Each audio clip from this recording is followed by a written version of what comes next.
SuSu Lending Program's workshop for the month. Um, Understanding Credit. Let's get you into the 720 Plus Club. This evening's speaker is Jasper Smith. A little bit about Jasper. He has been involved in financial services arena for over a decade, working in capacities. Jasper has held positions with Lincoln Financial Group, Bank of America, Merrill Lynch, Northwestern Mutual, and a variety of nonprofit organizations, promoting financial literacy to underserved communities. He holds his life insurance license along with various security licenses with the Certified Retirement Council designation. He is the founder of a financial empowerment initiative that is working to disrupt generational poverty. It's called the hashtag Build Wealth Movement. And with that said, we are going to turn it over to Jasper. All right. Thank you, Tori, for that wonderful introduction. And just so everybody's aware, the hashtag is silent, but it's all good. When I'm really on, the world will know that the hashtag and all of my names are silent. But yes, the Build Up movement is an initiative that's really near and dear to my heart. And I just want to thank first off Candace for allowing me to use this platform. It had been a while since I had reached out, and I want to do more to help those who may not have been exposed to the information. And so, what I'm going to be talking about tonight is specifically sticking to the credit conversation.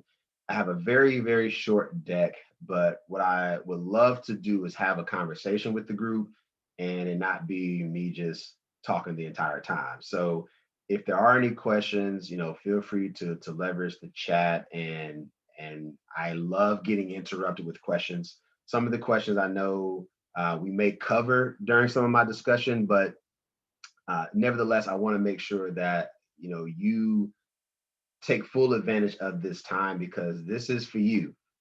Credit is one of these. It's one of these things that's still holding a lot of people back. And what I find is we can't do the other fun stuff with our financial plans because we're still stuck on credit. And credit is it's not that hard as some make it out to be. And hopefully, after the session tonight, we can uh, move forward, is what I'll say. So there are a lot of, I'll say, myths about credit that I hope to debunk during our conversation tonight. And I'm also going to challenge the group to tell me what you heard about credit. And if there's anything that I mentioned during the course of the session, challenge me on it. I want to hear what you think or what you've heard, and let's talk that through, because I think that's where it really gets good when I do these talks around credit, because the system itself, it's flawed. And I think if you can internalize that from the beginning, then it'll make it a little bit easier for you to navigate. And so understanding there are a few components and things that we need to do, and if we do those things consistently, then credit will be a thing of the past for you, and you can move on to other parts of your financial plan. Now, before I do get started, I have a short deck. Again, the deck is extremely short, but before I jump into it, I want to actually, it's actually the first slide, but I don't want to. Let's see. Let's do this. I'll just talk it out, and then I'll start on the. Anywho, here's what I want you to do for this evening session. I want you to think about your goals as they relate to credit. And when I think of goal setting, there are some frameworks that you may have heard of, but this one maybe you have or haven't. But the first thing I want everybody to think about is, as it relates to your credit, I want you to think about getting a quick win. And a quick win is something you can do today, tomorrow, or next week. Doesn't matter where you are on your journey with your credit. Sometimes we got to do something that's like instant, like it's got to be right now, again, today, tomorrow, over the weekend, but we got to do something to get us started, especially when there is a topic, or I'll say anything that's really challenging us. Do something quick to get you started. Like it's like that first step that we sometimes don't take. So think about a quick win that you can accomplish after tonight's session as it relates to your credit. Now, after you've accomplished a quick win, I want you to think about a big win. And a big win is something you can get done in a month, 3 months, 6 months, or maybe even out to a year. So think about some of those. Maybe you have some bills or some collections that are outstanding. You're just thinking to yourself, when I get these off my plate, I'm gonna feel a whole lot better. And so think about the big win. Again, a month from now, 3 months, 6 months, maybe it's even a year. What is it going to take for you to feel a lot better about your credit? And then the last goal I want you to think about is what I call the ongoing victories. Now, these are your habits, and a lot of us have credit issues because of our habits. It's us. And so we all got some bad habits, myself included, but it's how do we work on those over time? And so what I find or have found in my time in helping people with their credit is just some simple things they got to change in their lives. Or maybe there is some family influence, if you will, and there's certain things that it's not going to happen overnight, but if you can consistently work on some of these bad habits, credit will improve. Your finances will improve. And so I want you to think about those again as we go through tonight's session of the quick win, the big win, and the ongoing victory. All right. Now, before I hop into the presentation, I just want to share my credit story. And again, I don't know if people, I just don't know how we were first exposed to credit. And I'll tell you my story, and then it will, we can talk about it. Um, and if you're open or willing to share, we'll love to hear some feedback from the group about how you were exposed to credit. Just a quick, 2 or 3 cents. Hey, my mom told me, my dad told me, I messed up my credit first before I learned about like whatever the story is, because everybody's got a story. And so mine started when I was in college. So I was in college, and I always knew that in life you should have good credit. And I know certain communities joke around having bad credit, and it became like the theme of we always laugh about, hey, we got bad credit, everybody can relate. And I guess it's funny in a sense, but what I realize is that that kind of stuff you begin to internalize. And so we always think that, well, I don't know anybody who looks like me who has good credit. so so what you see here is, okay, how do I go about doing this? And how do I do it in a way that will allow me to like not fall into that trap? Like, if that makes sense. I think that's what I was so afraid of early on was I don't want to be that story that somebody's laughing about, like, oh, everybody in your family got bad credit. And I was like, nah, I don't want that to be my reality. So when I was again in college, I was a sophomore, and I got a lot of credit card offers in my campus mailbox. And I always was curious about like, what does all this mean? The cards were colorful. Sometimes it came with a little swag if you signed up. A lot of people can relate to this. You got trapped in college because of the swag bag they gave you when you signed up for the credit card, and they didn't really tell you much else about it. So I called my mom. My mom's pretty good with a dollar, so I said, hey, uh, I have all these credit card offers. I don't know what to do. And so she said, look, I'm going to tell you what you need to do that will result in you never having bad credit. So I was like, okay. She's like, well, first off, you're not going to have a very high credit limit because you're 19. So I was like, all right, I get that. So I don't have a lot of wiggle room. But she said, no matter which card you get, you need to do a couple of things. And if you can do these things over and over, you'll never have to worry about having bad credit. So she was like, look, pick a card. They're all gonna be pretty much the same. Pick the one that speaks to you because I'm a visual kind of guy, so I picked the one that I thought looked the coolest, and I applied. I got it. She said once I got the card, she was like, okay, what are you paying for on like a weekly or monthly basis that you could use potentially for the credit card? I said, well, my teammates and I went out to eat every Friday night, and I had just got in a car, so I was like, all right, I can pay for gas. And so I'll say both of those expenses all in was usually no more than like $75. She said, great, pay for those meals every week when you go out, put gas in your car, put the card away. I was like, I can do that. Anything else? Well, nope. My credit limit was like 250. She was like, you never need to be close to the limit. Just do that $75, rinse and repeat. I said, okay. So the next piece was about interest rates. So I said, well, people have told me or I've heard that I should be mindful of the interest rates on credit cards. And she said, well, Not necessarily. I said, what do you mean? Because everybody's told me up until this point in life that when you go to get a credit card, be mindful of the interest rate. She said, well, that's for the people who aren't going to pay the balance off in full every month. And I was like, what do you mean? She said, well, look, man, I don't care if your interest rate is 1,000%. If you use the card and pay it off every single month, you'll never have to incur interest charges. So right then and there, my mom debunked the whole what's the credit card? What's the interest rate? What's the APR? It's still to this day challenge for anybody who's willing to do it. When you leave this session tonight, I want you to tell somebody you're about to get a credit card. 9 out of 10 will say, watch out for the APR, or what's the APR, or what's the interest rate. And when somebody says that, and this is one of the biggest myths, that is not the most important thing when it comes to credit. Because if you're already worried about the interest rate, what that tells me, and this is what my mom was trying to convey to me at 19, she was like, you've already told yourself you're going to overspend. And I was like, but I've heard, right? I've heard for years that I need to be mindful of the APR. It's like, well, it's a big deal if you're not paying off your balance. And we know a lot of people are suffering interest rate charges because they got out of hand and didn't pay off the balance in full. So she debunked that. And she said, look, all you got to do is every time, you do this spending, you rinse and repeat, pay it off. At some point, they're going to increase your credit limit. So, of course, that happened by the time I graduated. So it was slowly increasing. And she said, when they increase your limit, that's a good thing because you always want to have access to more than you need.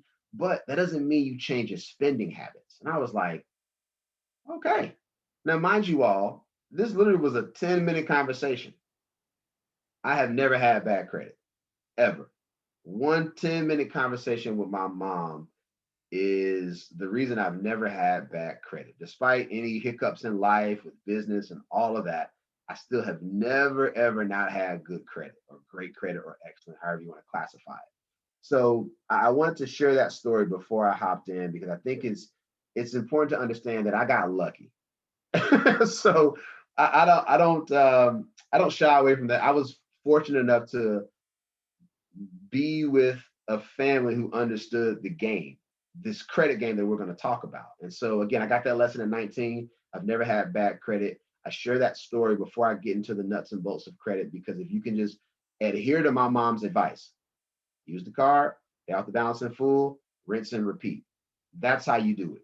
Now, if you have incurred a lot of debt, we'll talk about how to get out of it a little bit later. But I wanted to start by also, sharing that story with you so that way you all know that I didn't get here on my own. It was, I asked a resource that was credible, that gave me the right advice, because a lot of times in our communities and in our families, we are getting bad advice and then nobody's coming in and giving us like the actual right answers.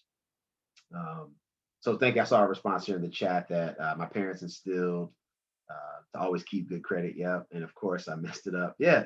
Uh, that's the reality. I'm glad that was shared in the chat. Just that's a reality. Like credit is one of those things you can mess it up and fix it, mess it up and fix it again. Like it'll be this cycle. And if you ever listen to the introduction, like I'm trying to disrupt generational poverty, which is a cycle. Having bad credit in people's families, that's a cycle. So who's going to break the cycle? So I asked my mom how she learned, and it was because like her parents weren't great with credit. And so she made this kind of commitment to herself to never do what they were doing, to do the opposite, because it was going to result in them having, good credit. She hated having bad credit or hated watching her family have it. So she made a vow to never have it. So hopefully that story was helpful in helping to kind of set the tone for this evening session. And with that, I'm going to go ahead and share my screen here shortly. Give me a second here to get over to the presentation. And we'll just kind of walk through a couple of things that I think everybody should know about credit. It may be basic in nature to some, for others, maybe it's a refresher. I think it's just helpful that we understand these components of credit itself, and then realize, and move forward with how we attack it. So let me do this. Give me a second. It should be up here shortly.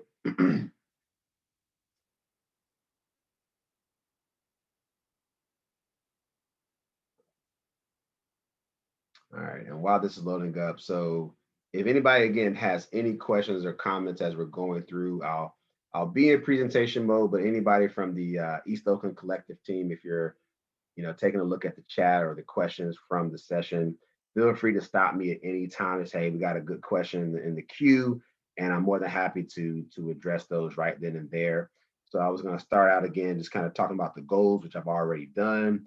And so again, I want you to think about these quick wins, big wins, and these ongoing victories, because again, these are things that you're going to need to do in order for you to move forward. So just want to make sure you all keep that in the back of your mind as we're going through the talk, right?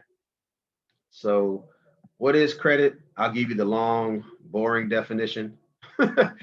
It's the ability of a customer to obtain goods and services before payment based on trust that the payment will be made in the future. That's it. That's all it is. If you needed a shorter definition, credit is other people's money, or OPM. So all credit is somebody else's, and you're using it to your benefit or to buy something. So basic fundamental definition, what is credit? Pretty much it, right? We're gonna get something and we're making a promise to pay it back later. So here are the big three, and all three of these are important.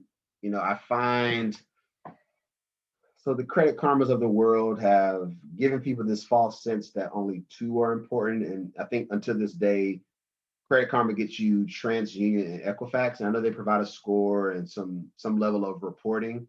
And what I found is that people didn't know there were three. And I think it's because sometimes they're using these apps and they just don't think about there are three companies, not just the two. And I had to start bringing this up to people because you got to know that all three are equally important. And the reason they're all important is when you're, let's say you're going after, what's a good example?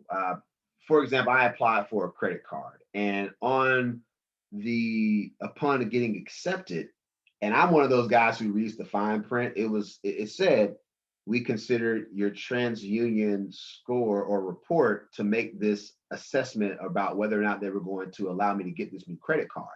So it made no mention of Equifax or Experian. Now, this was after the fact, so I had no clue who they were going to consider.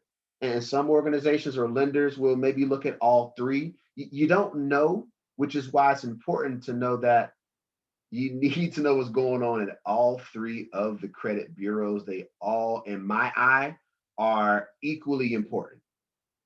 Equally. Because again, if I'm using, let's say, a Credit Karma, for example, you don't have the third piece of the puzzle. So you may be doing pretty good, but you never got that confirmation. So I used to skip this part, but I at some point realized that I can't assume people know that they're three. And I continue to hear people like, well, Credit Karma gives me 2 out of 3, or they give me these 2 scores. I'm like, well, there's one that's missing. So hopefully this is nothing new for anybody who's attending, but if so, now you know that there are 3 bureaus and they are equally important. Oh, I should say also, your score, we'll talk about that a little bit later. Your score will never be equal on any of these 3. I've never seen it. I've never seen 2 scores be the exact same from any of these bureaus. I've seen them be pretty close, but I have never seen this. If anybody has ever seen the exact same score, please let me know. Please let me know. So good question. So the question is around why the score is different. If I knew that answer, I would be on a spaceship somewhere. Being honest with y'all, I would be on a spaceship. Here's what I think about when I get that question a lot, like, why is it different? Well, if I were to ask 3 people on this session to bake a pie, let's say we just picked an apple pie, I know somebody's going to do something slightly different, be it with your crust level or amount of apples you use. There's going to be some variation in how you produce the pie, because you're 3 different people.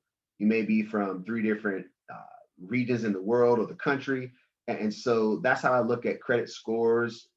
It's just, hey, everybody has their own recipe, if you will, for computing your score.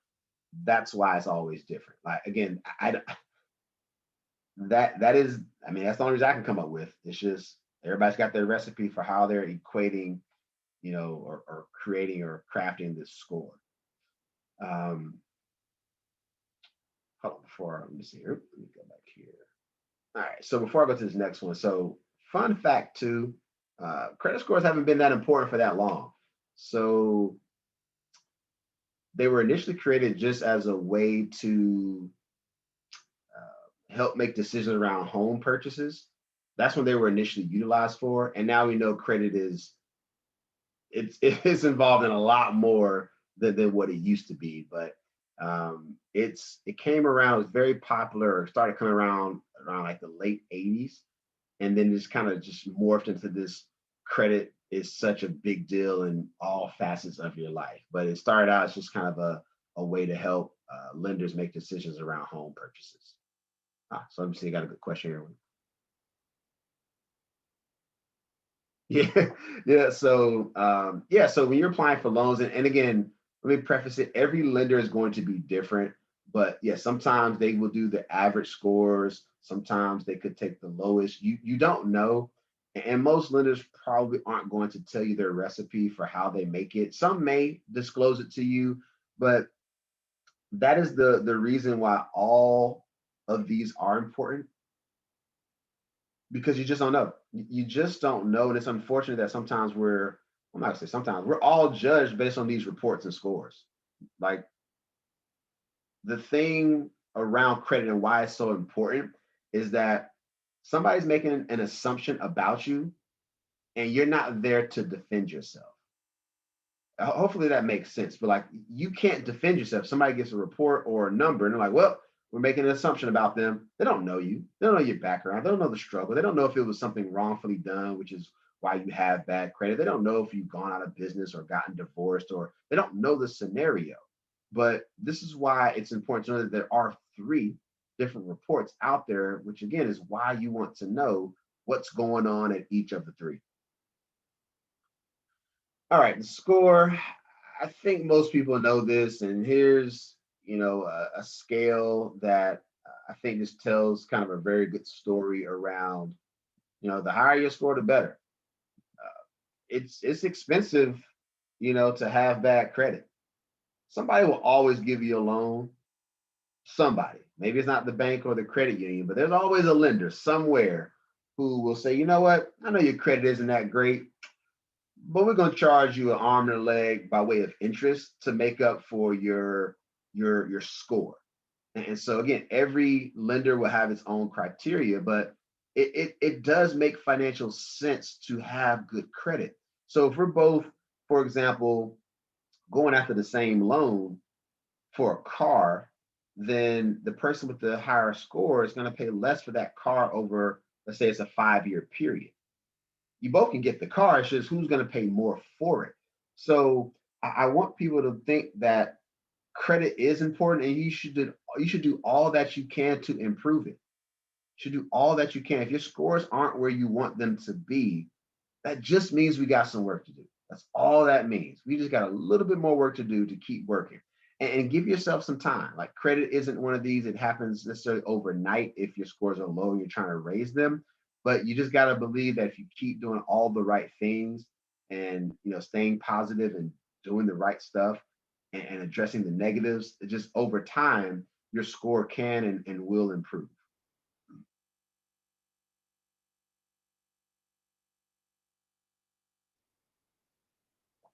All right, so let's talk about the makeup of the score. And I'll spend a few minutes here, kind of give you some insight around the FICO score. So, um, fun fact, you may not have known this, but I always share this. Uh, FICO is the most popular scoring system for credit. There are, I think, Vantage is another one, and FICO has a lot of variations. They've done a lot over the years. But the fun fact is, FICO stands for Fair Isaac and Company, or corporation now, and it's a publicly traded company. I did not know that until probably until I started doing credit counseling many years ago. Never knew that. I just heard people say FICO or FICA, and I was like, I don't know. They produced this score. So they're the most popular, the one that's most respected. Again, there's the Vantage score, which some lenders may utilize, but FICO is the one we'll talk about for tonight. And and here is the important stuff that you need to know about the score. Now, you can see right here the two biggest pieces are your payment history and the amounts that you owe. So when we talk about payment history, have you paid your bills on time? That's it. Do you pay them on time? You know, if you were late, how often were you late? You know, is it 30, 60, 90? Is it longer than that? I think for a lot of us, it's the one thing that has the biggest impact is when you're late. For a lot of us, is that, and that's a discipline thing. Like I think if you're going to be late and always late, then we've got to make some adjustments. Maybe that's one of those quick wins. You know, I'm not going to be late on this month's bill. But the history, it just tells a story. You know, again, you're not there to defend yourself. But if I'm a lender and I'm looking at this, I'm like, their history says they just don't pay people on time and it's not looking good. And that has the biggest bearing in computing your score. And so the next biggest chunk is the amounts that you owe. So, you know, out of all the access to credit that you have, how close are you to the limits? How close? You know, are you at the limit to near the limit on all of them? It's not a good look. Doesn't mean you can't just pay it off, but it's just a lot of times when people are nearing the limits on all their different accounts or trade lines, they know something might be up. So not saying it's all bad, but you want to be very mindful of what are my credit limits? Am I always hovering near those limits or am I staying well below? I know one of the rule of thumbs is if you have a lot of debt, a heavy debt load, you know, trying to stay below that 30%, that's usually one of those rule of thumbs. Again, staying below 30 is okay, but I would love for you to zero and get like pay it all off, right? But those biggest two play the biggest role. And I want to tell you a quick story about the history because your history will help you if it's good. So I'll give you an example. So if anybody's ever paid a late bill, they always assess a fee. So I, for some reason, forgot to pay my credit card bill on time, and I got assessed like the $35 late fee. So I called the next day. I was like, hey, I was late. I made the payment. Like, can you reverse the fee? And the customer service rep was kind enough to do it because they had seen my history. It was kind of like an aberration, right? Jasper has never been late. And I was only late by like a couple of hours. Like it was like one of those after midnights. I happened to remember after midnight, and the late fee was already assessed. So I was like, look, can y'all do a brother a solid? They reversed the fee. But it was because I had a really good history. So fast forward about 6 months later, same thing happened again. Totally my fault. I flat out just lied. I didn't even have a good story. I was like, I was out of town or out of the country. I didn't have Wi-Fi. It was a stupid story, but it worked because my history said, well, he was late like 6 months ago. So I mean, I had such a solid history that they were willing to reverse those late fees just because I have been a standout guy, a stand up guy. And when you think about your credit history, if you've always been late and you've been late a lot, like they're not going to give you that wiggle room. They're just going to say, you know what, you have this tendency to always be late. So we're not going to work with you. So I was fortunate enough to one, I understood this breakdown, but then I was like, you know what, I'm human, things happen, but I was able to kind of get that fee reversed. So I was like, great. It paid off that I had good history. So amounts you owe, payment history, biggest to 65% of the score. Now, the last three are not that important. And I know we get caught up sometimes in these areas. And I hear this a lot during credit sessions. So we'll kind of talk through each one of these. So the types of credit, we'll start there and we'll go left to right. So what kind of debts do you have? So there's two main types. There is installment debt and revolving. So installment means you're making the same payment all the time. So think your car loan, your student loan, you know, if you have a mortgage, those are set or fixed payments that you're making. So it's an installment. Now, revolving credit card. So it's not a set amount it's a variable amount that you may pay on it every month. And so again, those are the biggest two. And so when they look at your types of credit, or let's say like your credit mix, like do you have all installments and no revolving, or vice versa? So I'll give you an example. Um, haven't had a lot of loans in my life. And so my scores were good, but I was like, I want to get them better. And so I needed some type of installment loan because up until this point in my life, I just had credit cards.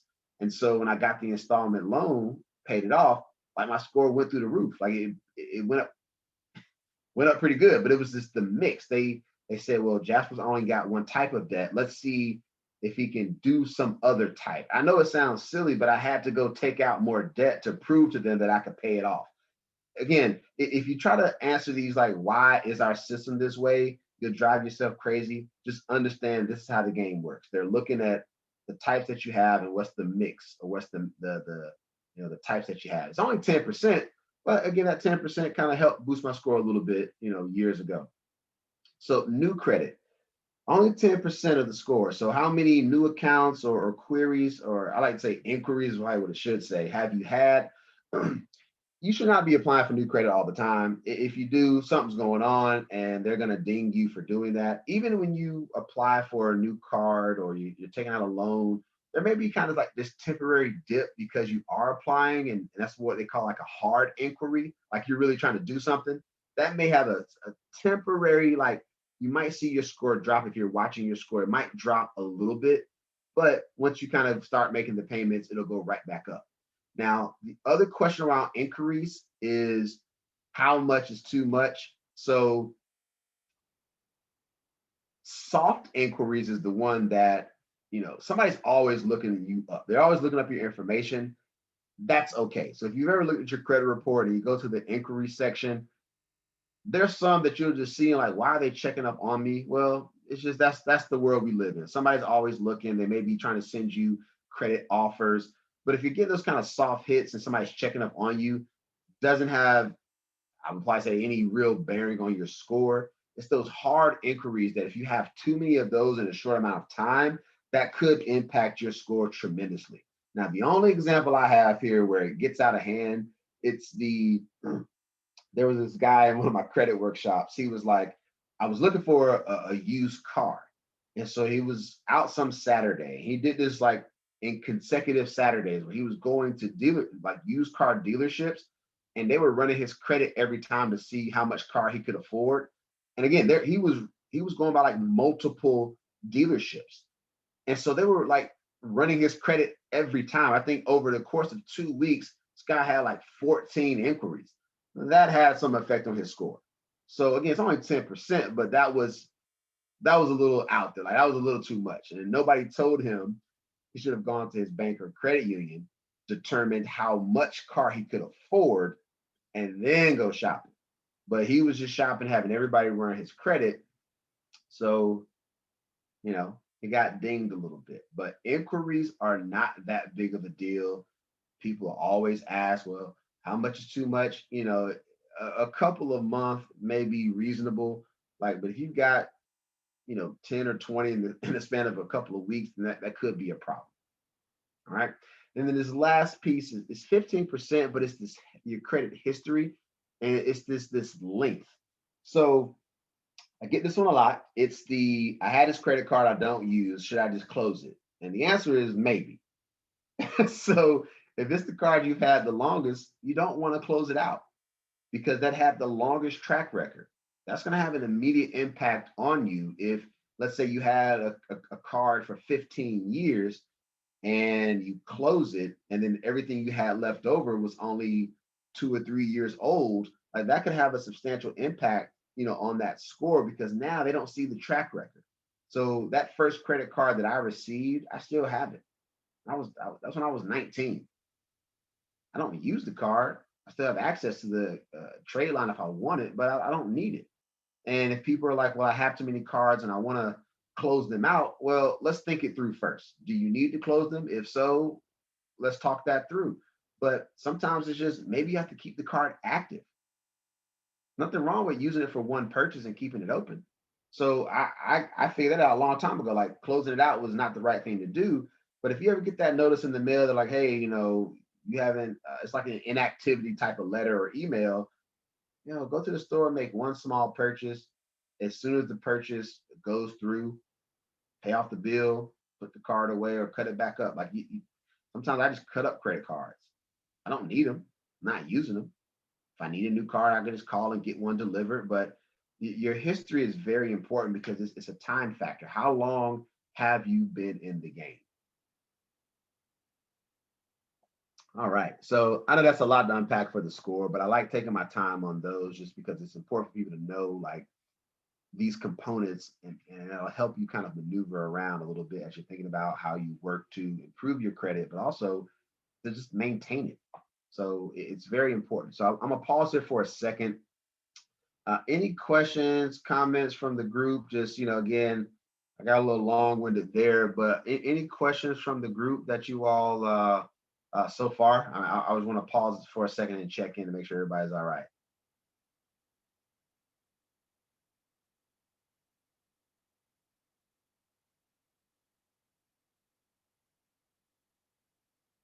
All right. If not, I'm gonna keep this party going. So this is I'm not gonna spend a lot of time on this one. This is, you have a lot of rights when it comes to credit. Yeah, this isn't the most exciting part of our credit system, but just know there's a way to do things and there's a way to not do them. And like they can't discriminate, or they shouldn't be at this point. They shouldn't be discriminating against you when you're going to apply for credit. If you have negative items, there's a system that collectors should abide by. They don't, you should call them out. They have to pay fines, things like that. So you have some rules around if they're debt collectors doing the wrong thing. You should really take a look into that in case you're dealing with collections. The Card Act, um, they look, all these things, it's a lot of, I'll say, legalese type of information that you may not want to look into.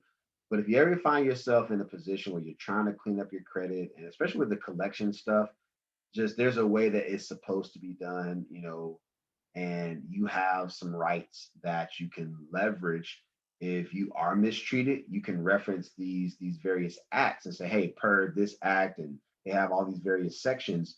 You reference those. That's what may help you to resolve an issue. But just know you do have some rights when you're trying to address your credit. All right, so I always share this resource, it's annualcreditreport.com.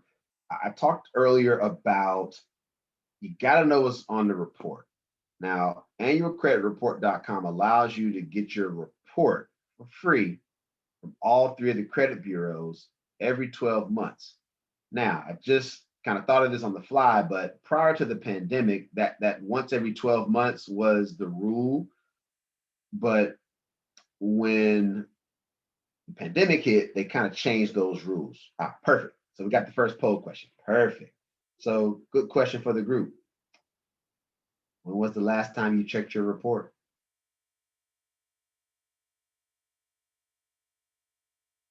When is the last time? Leave this up to give people some time to respond to this one, but no, there's no right or wrong here. Just when's the last time you checked it out? Checking your report is important. And if a lot of time goes by and you're not checking, that's the first place I start with all my clients that I've had on the credit counseling front. I would say, hey, when's the last time you checked?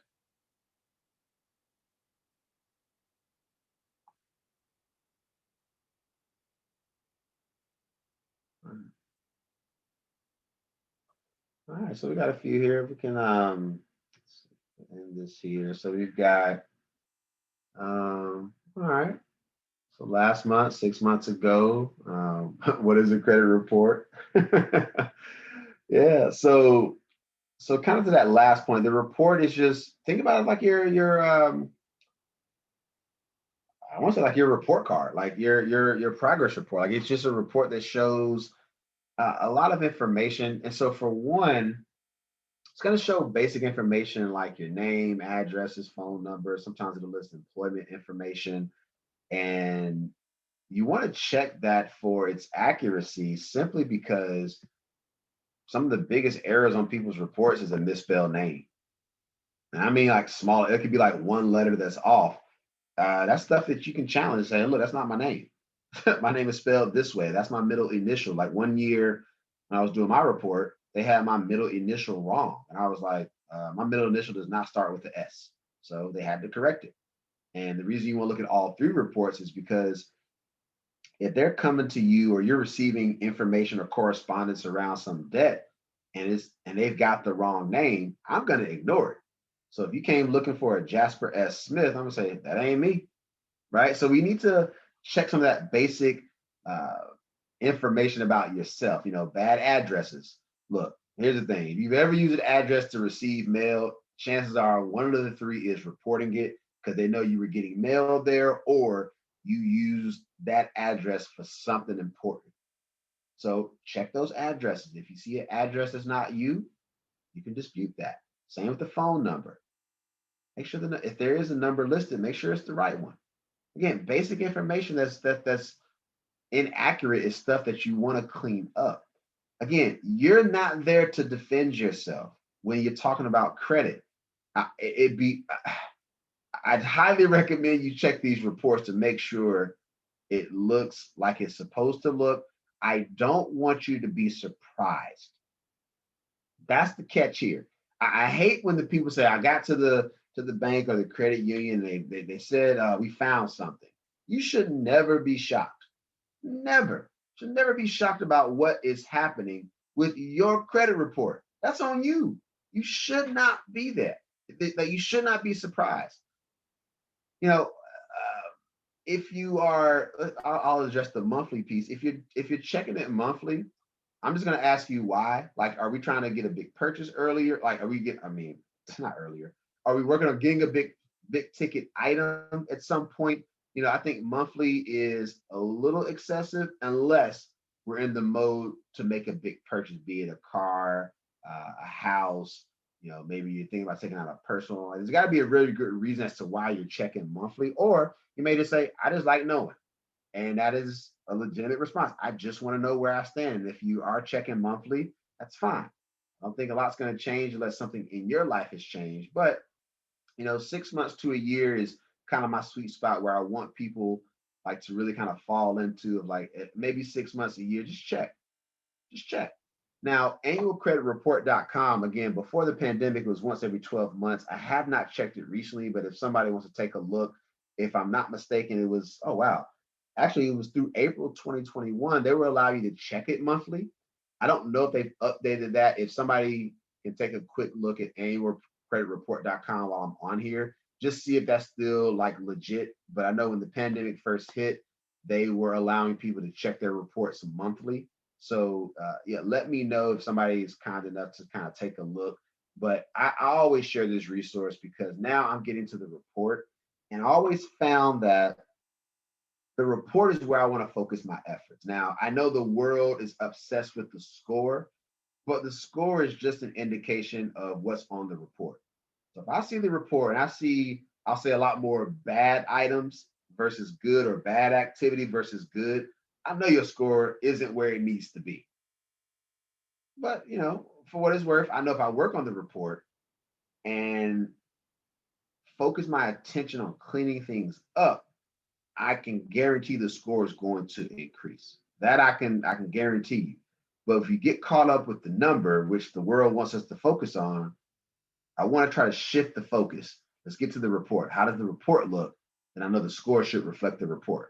Hopefully that makes sense for everybody, but I know what's the score? Well, the score is based off the report. So why don't we start looking at the report?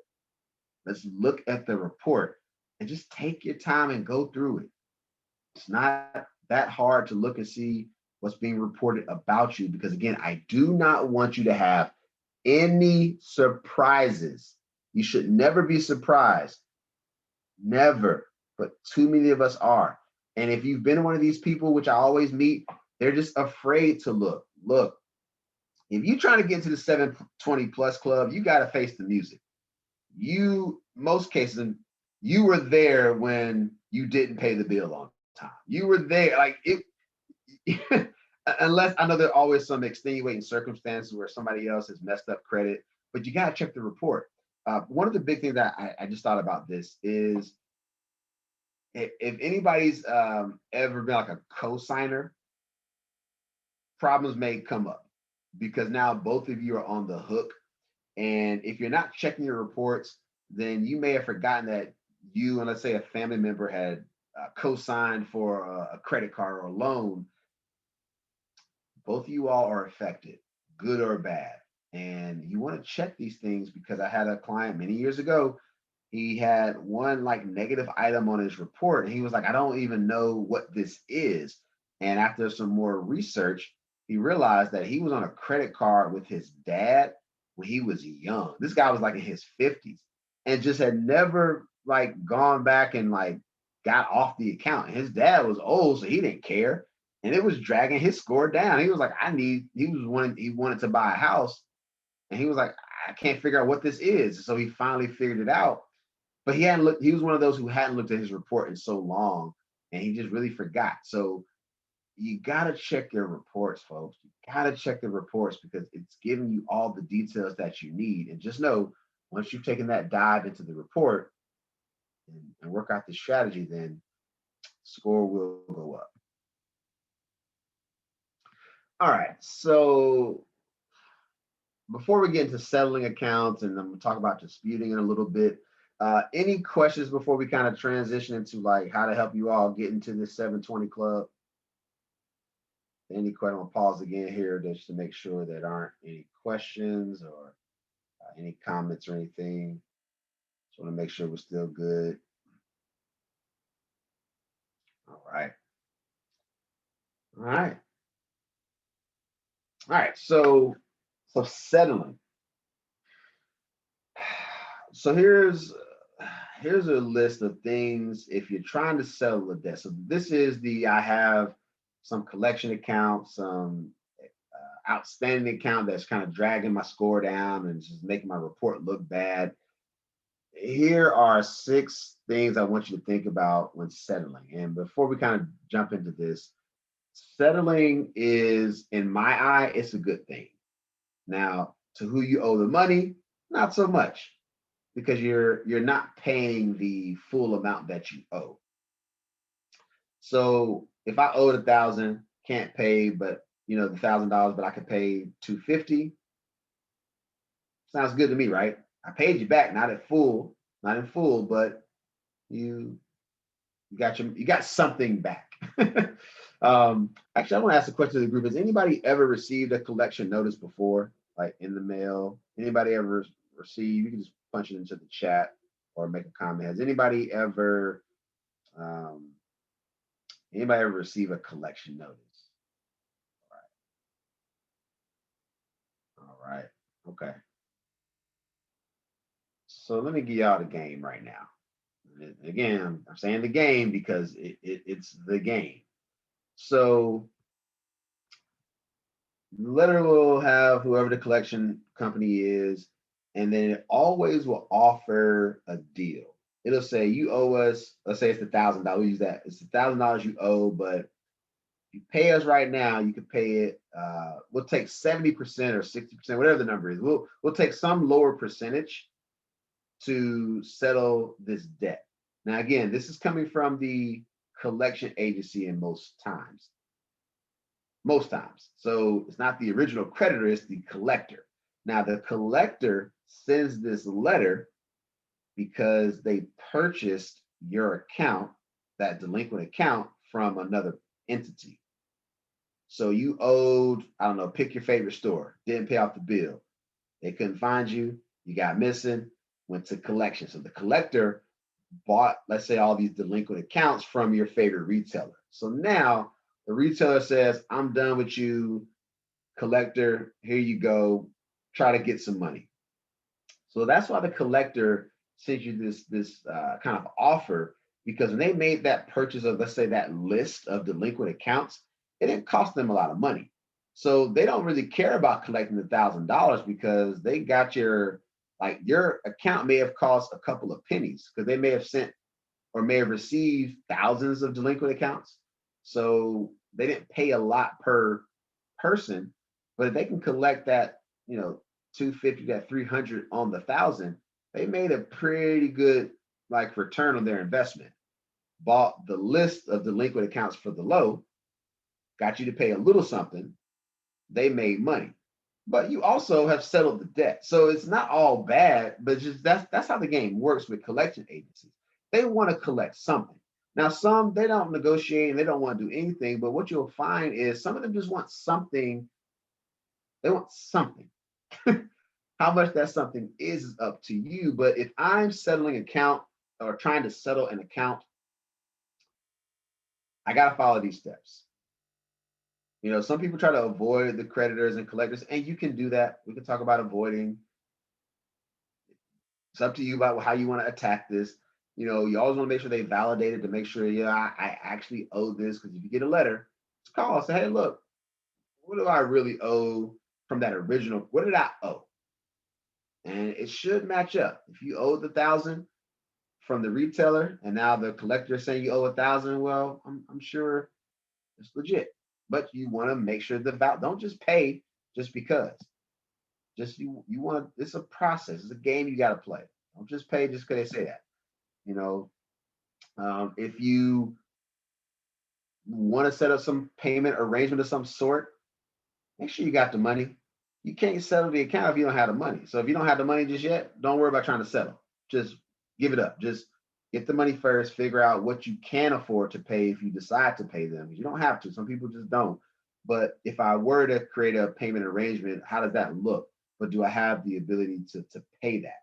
Because if you agree to negotiate a certain dollar amount that you can pay back, make sure you can actually pay it. That fourth one, the negotiation, be cool, calm, collected. If you get emotional, start acting a fool when you're on the phone with these people, they're not gonna help you. Nobody wants to help you. So don't call and be upset. You the one that owes the money. So let's keep it real. You owe the money, so don't get upset with them. Just if you are wanting to pay this off and try to settle the debt, be nice. Hey, look, you can make up a lot of stories, is what I'll say. It's not brain surgery. Just, I haven't had a job. I fell on hard times. Just, I can only afford to pay.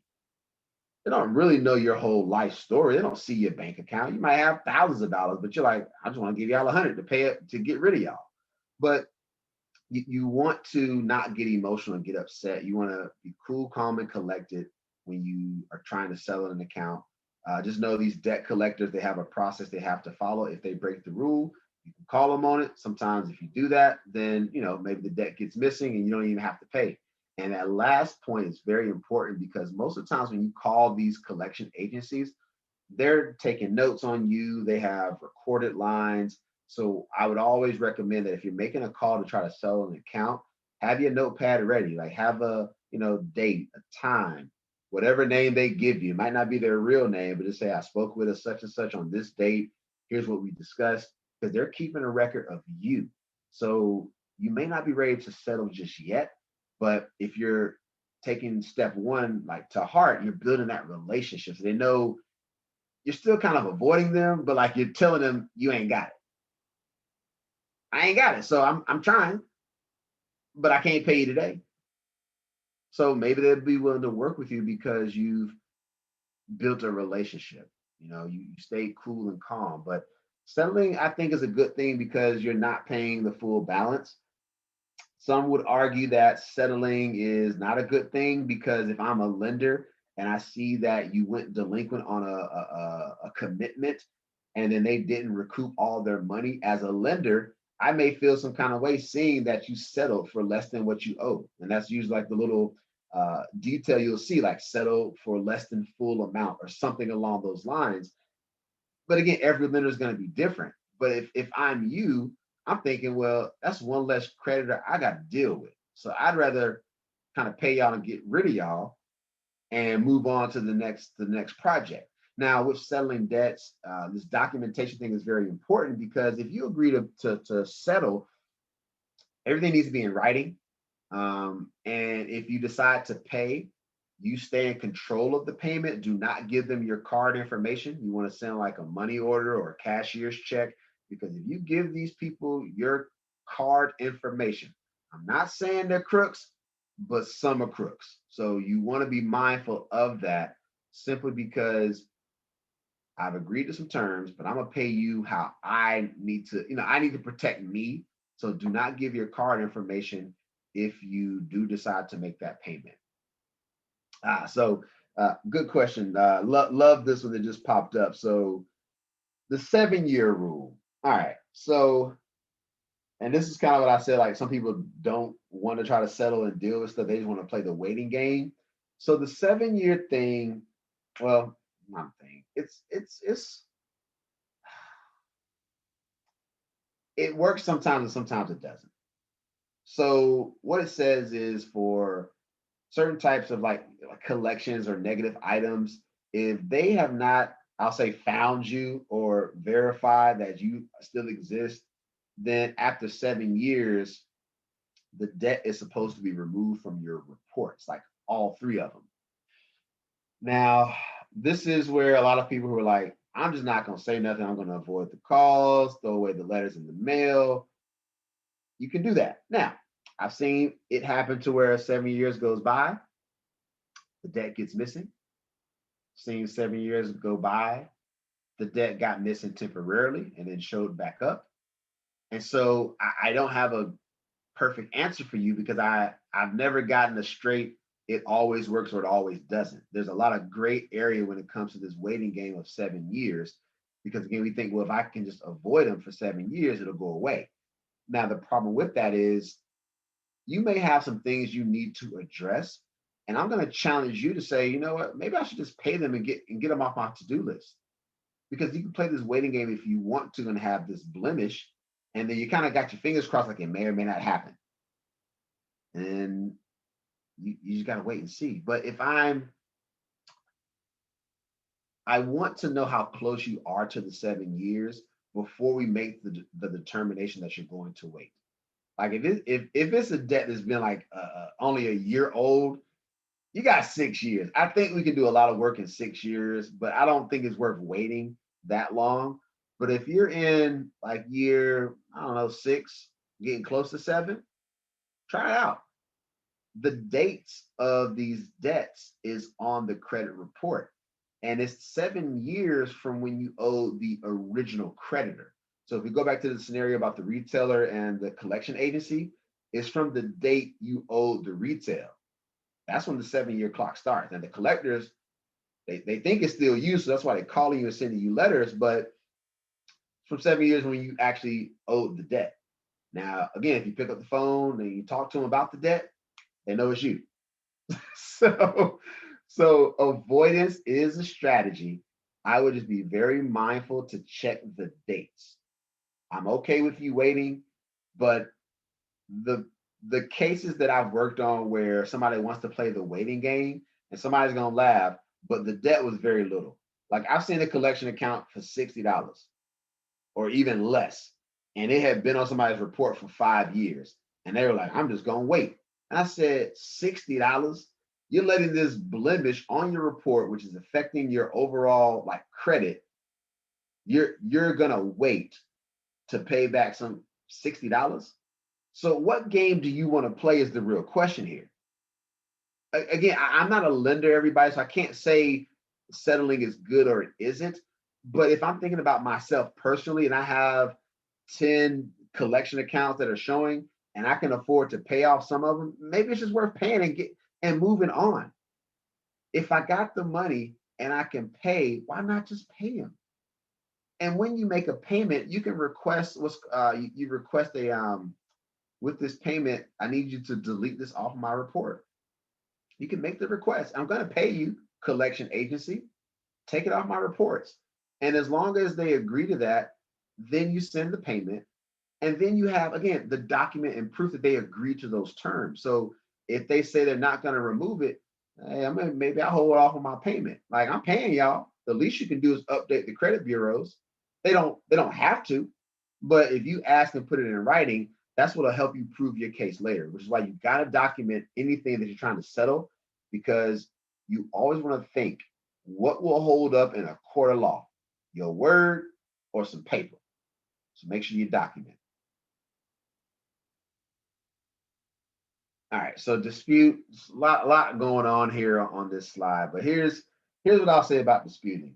This is, I'm gonna call it kind of like a get out of jail free card. And I use this, I'll give you an example where I've used disputing. Disputing is good for the person who's not working, who just can't get right, but also wants to see if they can like buck the system, see if we can test the system out to see if it works. And I've done it. Just letting you all know it does work. It's not a perfect system, but it could work. So the idea is if you dispute anything on your report, like inaccuracy, you kind of see the list there, right? If you dispute something, the agencies have 30 days to get back in touch with you. Now, if you're going through some of the online platforms, they extend it out to 45 days. But I use this method because some people still like to send letters. I haven't. I've heard a lot around. Is it better to send letters or do it online? I haven't had any, I would say, more success doing one versus the other. And then what I learned from one of my internal sources, it all goes inside this big repository. So I think whether you send a letter by mail or you make a dispute online, kind of goes into the same bucket. Again, I just haven't been able to prove which is one better than the other. But I'll give you the story. So guy sat through my workshop. We talked about like this slide around disputing, around just let's see if you can get away with it. You owe the money, but if they can't prove it's you, it's got to get missing. So he had 13 collection accounts. Yeah, brother was just, he won't doing right. So I said, look, let's try it out. Because up until this point, I had given the workshop so many times, but I had never tested it myself. So I was like, I'm going to get somebody who's going to want to try. So he walked into his appointment. He said, remember that dispute thing? Let's do it. He was like, I owe all of these. So he was like, honest. He was like, I owe all 13 of these. I don't remember exactly the companies, but I know I am at fault. And I said, all right, let's try it out. So we did the dispute right online. And disputing is very easy. It's just, it ain't me. It ain't me. This is not my debt. It's basic things you got to respond to because you're just testing the system to see if they can verify, is it really you that owes it? Because if they can't prove it and report back that they verified you somehow, some way, it's got to get missing. And so what we did, we disputed all 13 on, I think we just did TransUnion. So came back, 10 of those 13 got removed off gate because they could not verify, and 3 remained. And so we did that just on TransUnion. So he got out. Like he used the system and he won. Now he still owed 3 of those collections, but we got 10 removed. And so as we looked at the other 2 reports, if it got removed from TransUnion, it has to get removed from the other 2. So we sent that letter saying, here are the ones that were verified, here are the ones that were not, which were deleted. We sent that letter to the other 2. So now we knew that at most he had only 3 collections accounts to deal with. Success story. I've done that quite a bit for people who have a lot of collection accounts. And then I get the people who just say, I'm not paying on principle. And they want to dispute to test this rule. I'm all for you and your principles. You can always give it a shot. The worst thing that can happen is they come back and say it's you. Now, if you're thinking like, well, which one should I dispute? The most success I've had is disputing accounts that are 2 years and older. So if you're trying to think about like, how should I look at the date on your report?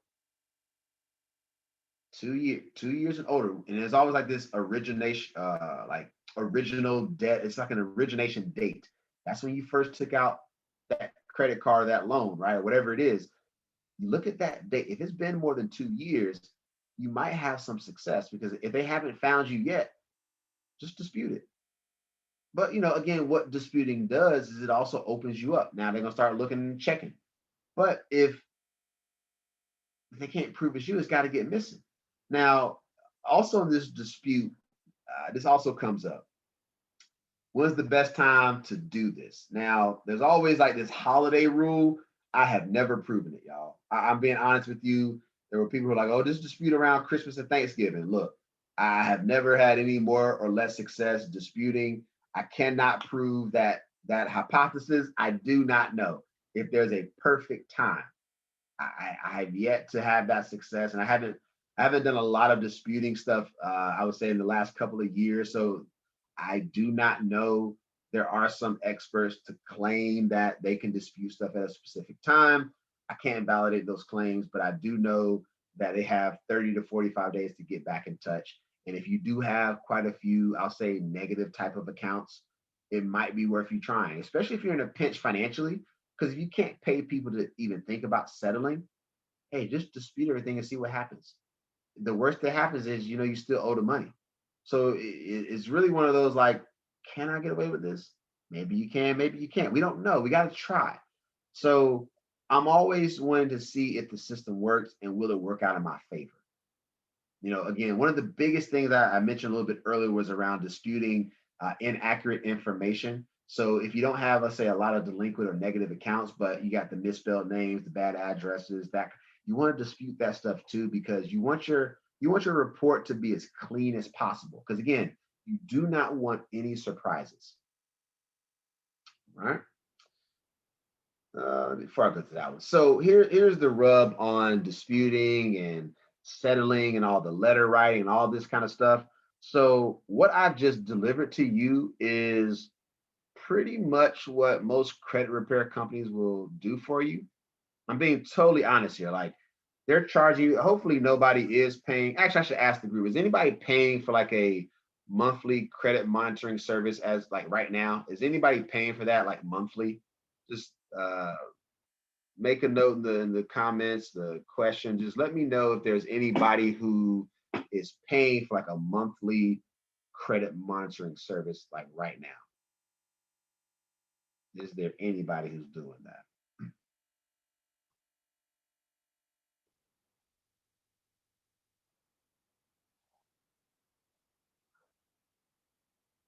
Okay. And I'll give you my thoughts around paying for the credit monitoring stuff, but let me see here. All right, so we got one. All right, so let me answer this question first, and I'll come back to the credit monitoring. Or actually, this is a question around the report. So if you're doing the free report from Annualcreditreport.com, you don't get the score. So you got to pay for that. I'm not a fan of paying. If you like do a Credit Karma, you get 2 scores out of the 3, you're in the ballpark. Like, I wouldn't worry so much about the score. The report itself, you have to pay if you go through that. So you do have to pay for that. Oh yeah, I forgot we're gonna have a poll. But yeah, so we just launched that poll question around credit monitoring or score reporting. So feel free to check out the poll. Yeah, I'm not a fan of paying if I can avoid it. I'm just not a fan of paying for my score. It's, again, a Credit Karma or as people are filling out this poll question, there are a lot of credit cards now that can offer like a FICO score or a Vantage score. So you can, depending on like who you bank with, be it a bank or credit union or what credit cards you have, there could be a way for you to get some type of score. But the biggest thing you can remember is you got to get those reports. I always say, get the report. The report will give you an idea. Look at a Credit Karma, look at your reports. If there are a few negative things you need to work on, you can always check on Credit Karma like the next month to see if you've had any movement. Okay, let's do this here. So the credit monitoring and stuff, here's my thing on this. So I think somebody mentioned they do the Experian credit monitoring. If it's not free, you shouldn't do it. And again, everybody's situation is different, But if I'm not, I'll just say, if I'm not making a big purchase, why are you checking your score every month? Like, I don't think you need, again, unless you just like, I have to have it. I think we got more important things than to watch this number. And I used to joke with one of my clients years ago because he was paying for the service. And I was like, why are you paying? He was like, I just want to know what it is. And I said, so how about you cancel that subscription and just pay me? And I'll call you every month and just tell you your score is up or down a little bit. That's all you're paying for. You're paying for a little update that isn't that important if you're not making a purchase. Now, if you're working on cleaning up your credit for a big ticket purchase, then yes, maybe you want to be monitoring it. But if you're just paying for a service to monitor your credit just because you want to know, I think we could apply those monies elsewhere in your financial plan. Like, I would not be paying for credit monitoring services. But this is how our society makes you feel like, you need to know the number. And that's what people are paying for. That's what people are paying for. So a lot of credit repair agencies or companies, they'll claim to do all this magical work. This is all they're doing. They're disputing stuff and then you're waiting. This is literally all they're doing. They may say, well, we got letters. We have attorneys that can do X, Y, and Z. That all sounds good. And that's why they're charging you so much money. But every single month, if you're paying somebody $100, or a lot of them have like $99 a month. What are they doing in between that month, aside from waiting? I think your dollars could be used elsewhere. That's just me. I think your dollars could be used elsewhere. So let me know if there are any questions about disputing, because again, it's not a slam dunk. It's just it's a way that you might be able to get away with it. And I should say this too. Cleaning up all your negative or delinquent accounts, it does not improve your credit score. Like, not substantially, not like you think it should. So that gentleman who got those 10 collection accounts removed, his score did not go up tremendously because it's kind of like a balancing act, right? Like, you can clean up all the bad stuff, but then they're still considering how much good stuff you have. So are you still active with, credit? What are you doing currently? So you clean up the bad stuff, which is helpful, but you also want to have the activity, because again, it's about, that payment history, that track record. What else are you doing in addition to cleaning up the credit? So I give people all the time, I clean up all the bad stuff. My credit score hasn't gone up yet. I'm like, well, what are you doing currently? I'm like, well, I don't have any credit cards. All I have is a student loan. We got to get you active. They want to see some activity.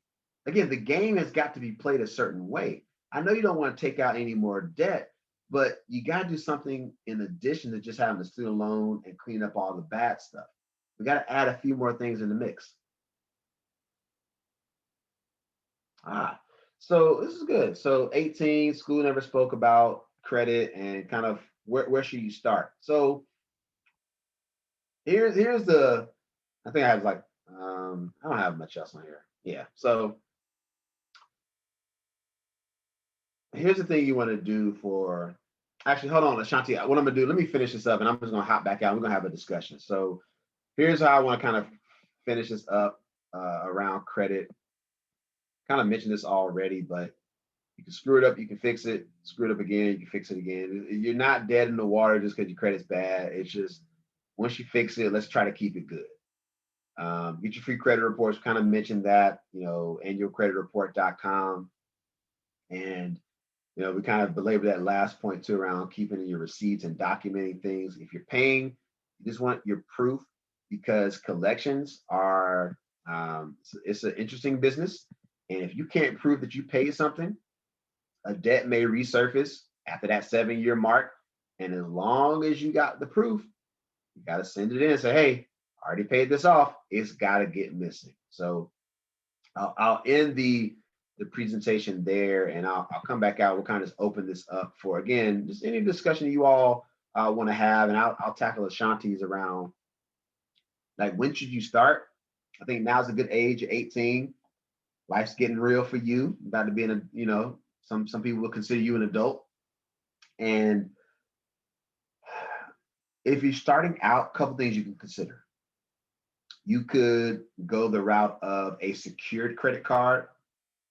What that means is you make kind of a small deposit initially to start. That's like your collateral or your commitment to the bank or the credit union, and you make that initial, usually like $200. That becomes your limit, and they give you a card, and so you can never go over 200 because you put it in. But if something happened and you magically went over, which you probably won't, then they can use that $200 to kind of like make you whole again. But the idea is you put up some money because they got to test you out because you're new to the credit game.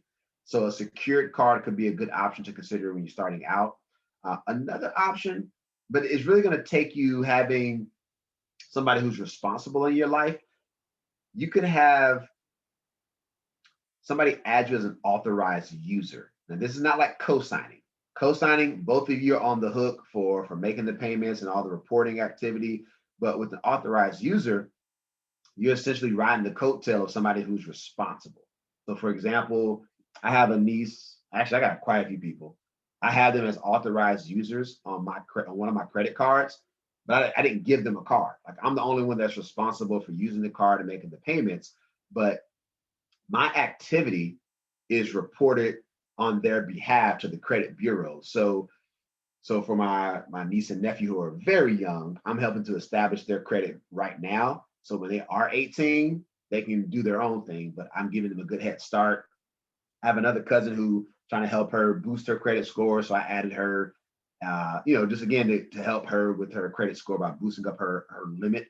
So being an authorized user could be a way. And the last one is you actually don't sometimes even need a credit card. So if I'm just starting out, I'm a little leery about getting a card, whether it be a secured or an unsecured card. I want to consider what's called a credit builder loan.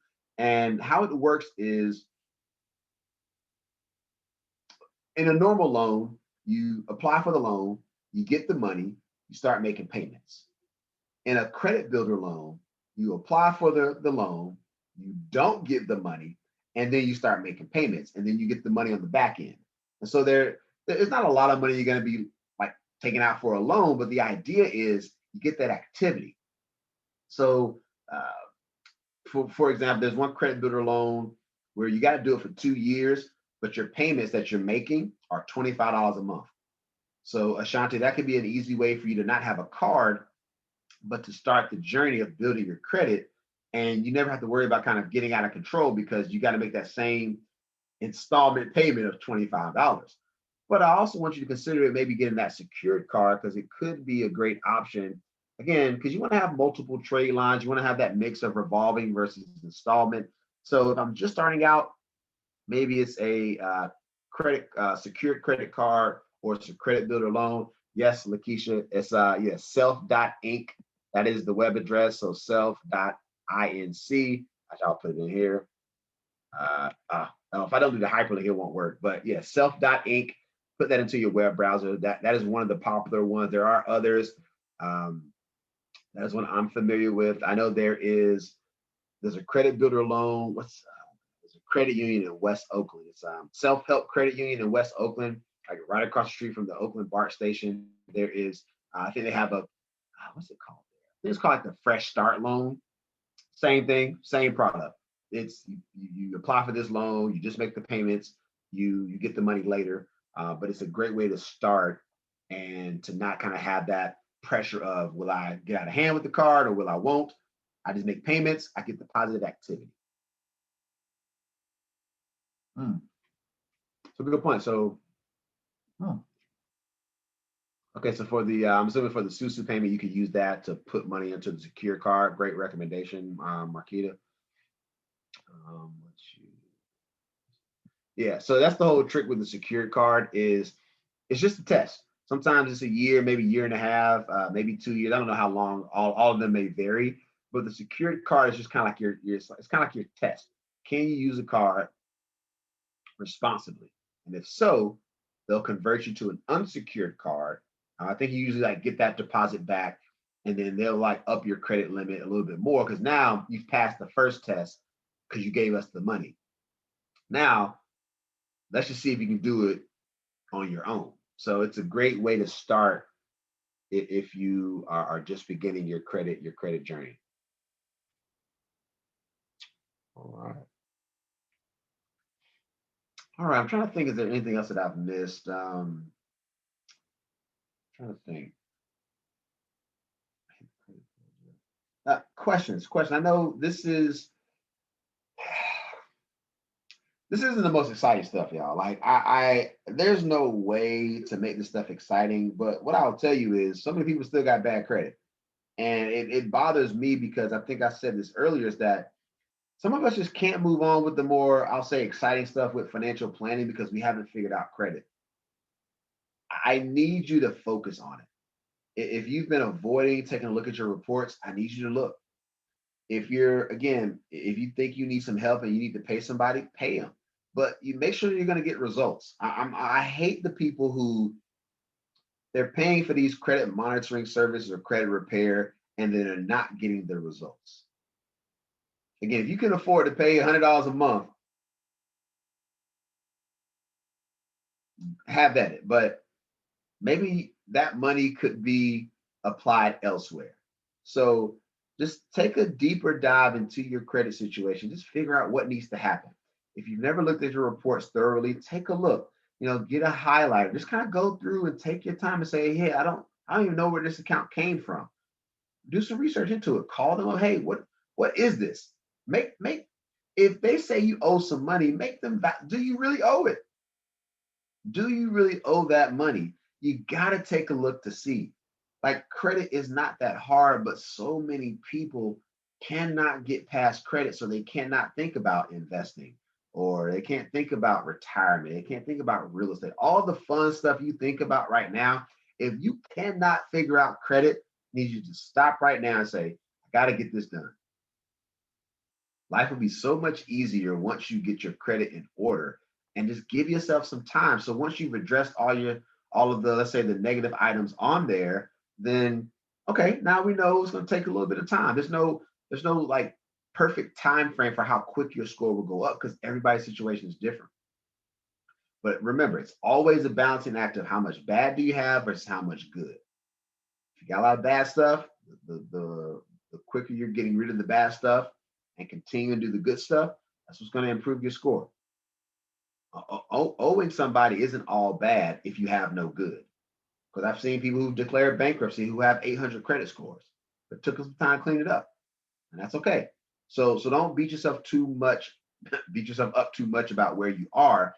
Where is it that you want to go? Because at some point you should be over 720. Everybody should be just have that as a goal. 720 plus is where you got to get. If you cannot do it on your own, you have to reach out and get some help. If you're going to pay for services, make sure you're getting something else. Because a lot of times you're paying money.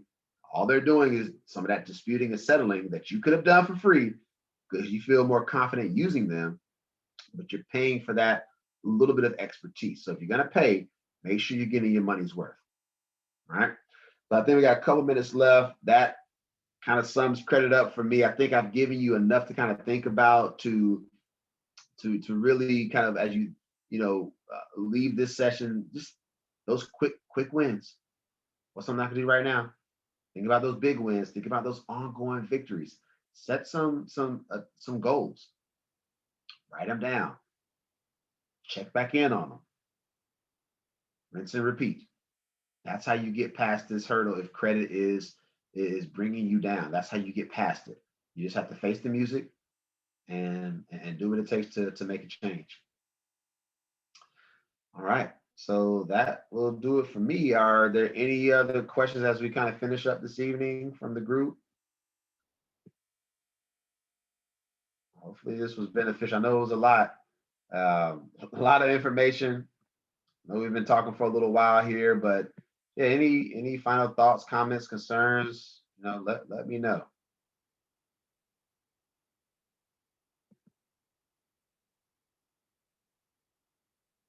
Yeah, so if people want to connect with me, I'll check me out at thebuildwealthmovement.com. Check me out. Credit's just one piece. We can get past credit, man. People can do a lot more, but credit is still hanging up a lot of people. I mean, all types of people.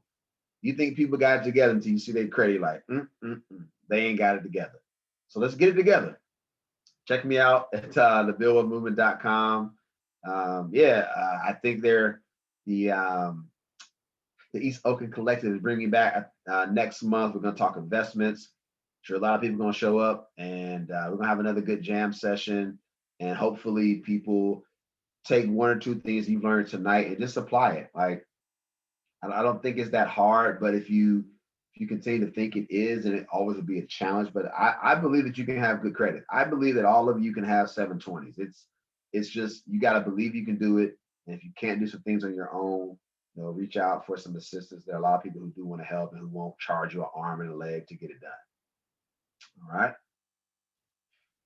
All right, everybody. I think that does it for me. I'll turn it back to the ladies of the collective. I'm seeing some notes around this survey that you all better do. We want to thank you so much, Jasper, so very much. That was, as usual, so very helpful and insightful. We're super excited. I know I'm super excited to use a lot of the tips and tools that you shared with us tonight to, work on my own credit. And actually, you've empowered me to give some folks a couple of calls, and to, work my way through that. So I super appreciate that. We are, again, excited to have you back next month to discuss investments, which is also going to be super, super, super exciting. So we're going to let you go. But before everyone leaves, we want to thank you all for joining us here for tonight's workshop. We will drop the hyperlink to the survey for this workshop in the chat. We would appreciate it if you could fill it out. It helps us to improve and make sure that we, do better each and every time with each of these progressive workshops. So thank you all so very much for your time. Look out for the survey in the chat and have a good evening. Everybody. Sorry, y'all, really quick correction. When you exit out of the webinar, the survey will open up in your browser. So you can complete the survey as soon as you close out. Perfect.